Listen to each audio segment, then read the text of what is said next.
Rail line পেরোতে গিয়ে প্রাণ গেল এক মহিলার, স্বামীর চোখের সামনে মর্মান্তিক মৃত্যু স্ত্রীর। বিধাননগর স্টেশনে নেমে রেললাইন ধরে হাঁটছিলেন দক্ষিণদাড়ির বাসিন্দা। লাইন পার হওয়ার সময় আপ ও ডাউন দুদিক থেকেই ট্রেন চলে আসে। প্রাণে বাঁচার তাগিদে রেল ব্রিজের ফাঁক দিয়ে নিচে রাস্তায় ঝাঁপ দেন সেই মহিলা। কিছুক্ষণের মধ্যেই মৃত্যু হয় দক্ষিণদাড়ির বাসিন্দা সুষমা প্রসাদের।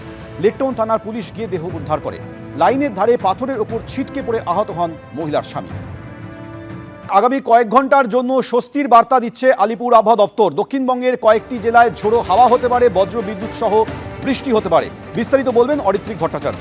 অরিত্রিক, দেখুন, এটা আগেই পূর্বাভাস ছিল যে দক্ষিণবঙ্গের অধিকাংশ জেলাতেই আজ থেকে শুরু করে রোববার বৃষ্টি এবং ঝোড়ো হাওয়া এই প্রবণতা থাকবে। বিশেষ করে দুপুরের পর বা বিকেলের দিকে এই প্রবণতাগুলো বৃদ্ধি পাবে। এবং একটু আগেও যেটা সতর্কবার্তা দেওয়া হয়েছে, দুপুর মধ্যে কলকাতা, হাওড়া, হুগলি, দক্ষিণ চব্বিশ পরগনা এই চারটি জেলাতে বৃষ্টির পূর্বাভাস রয়েছে বিক্ষিপ্তভাবে বিভিন্ন জায়গায়। তার সঙ্গে এই বৃষ্টি বজ্রবিদ্যুৎ সহ বৃষ্টি হতে পারে এবং সঙ্গে 30 থেকে 40 কিলোমিটার ঝোড়ো হাওয়ার কথা বলা হচ্ছে। পাশাপাশি বলে রাখা দরকার যে অন্যান্য জেলা বাঁকুড়া, বীরভূম, ঝাড়গ্রাম, পূর্ব পশ্চিম মেদিনীপুর, পূর্ব পশ্চিম বর্ধমান এই জেলাগুলোতেও কিন্তু আজকে দিনভর এরকম ঝড় বৃষ্টির পূর্বাভাস রয়েছে। এবং এই প্রবণতা শুধু আজকের নয়, আগামী কাল এবং রোববার অধিকাংশ জায়গায় থাকার সম্ভাবনা রয়েছে। যেহেতু তুমি স্বস্তির কথা বললে, তাই বলে রাখা দরকার, আমরা দেখেছি গত এক সপ্তাহ ধরে এখনো বাংলা ক্যালেন্ডার অনুযায়ী ফাল্গুন মাস থাকলেও রীতিমতো গরম পড়ে গিয়েছিল এবং তাপপ্রবাহের পরিস্থিতি তৈরি হয়েছিল বিশেষ করে পশ্চিমের দিকের জেলাগুলিতে। সেই পরিস্থিতির কিছুটা বদল ইতিমধ্যেই হয়েছে। তাপমাত্রা কিছুটা কিন্তু রাজ্যে দক্ষিণবঙ্গে অধিকাংশ জায়গাতেই তাপমাত্রা অনেকটাই কমেছে। আর্দ্রতাজনিত অস্বস্তি কিছুটা থাকলেও বৃষ্টি হলে সেটাও খানিকটা কমতে পারে বলে আশা করছেন আলিপুর আবহাওয়া দপ্তরের আবহবিদরা। এবং সেই মতোই কিন্তু আজকে বৃষ্টির পূর্বাভাস রয়েছে। আগামী কাল এবং আগামী পরশু এই পরিস্থিতি বজায় থাকবে এমনটাই মনে করছেন তারা। ধন্যবাদ অরিত্রিক।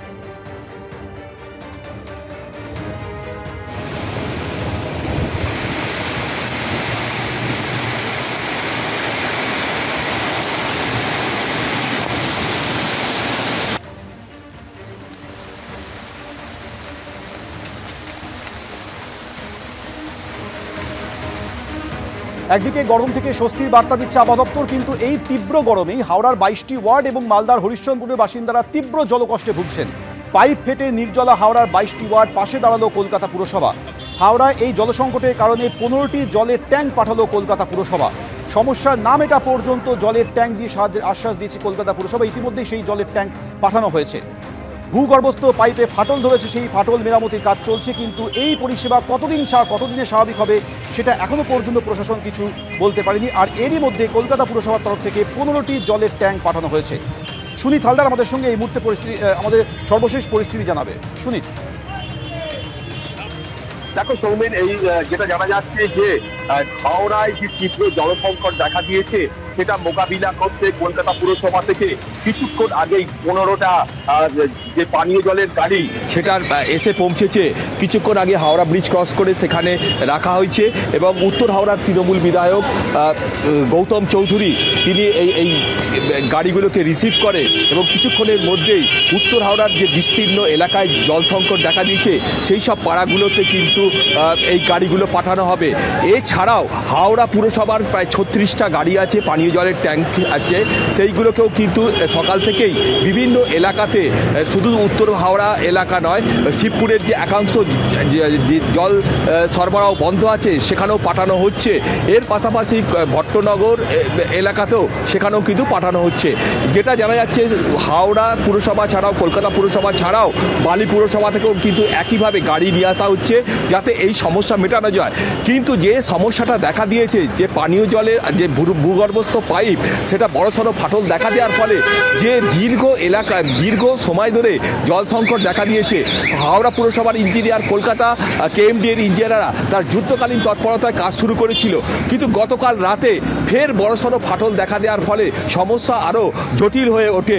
এবং আজকে সকালে বেলগেছিয়া যে মোড় আছে সেখানে প্রায় 20 মিটার একটা নতুন লাইন পাতার কাজ শুরু হয়েছে এবং বেনারস রোডে যান চলাচলকে নিয়ন্ত্রণ করা হচ্ছে। সেটা জানা গেছে যে পদ্মপুকুর ওয়াটার ট্রিটমেন্ট প্ল্যান্ট থেকে যে জল বেলগেছিয়া মোড়ে আসে, যেখানে ইউজিআরে আসে আন্ডারগ্রাউন্ড রিজার্ভারে, সেখান থেকে সরাসরি এই পাইপটাকে বসিয়ে সেটা উত্তর হাওড়ার দিকে সমস্ত এলাকায় যাতে জল যে যাওয়া যায় সেই নতুন একটা লাইন সেটা পাতার কাজ শুরু হয়েছে।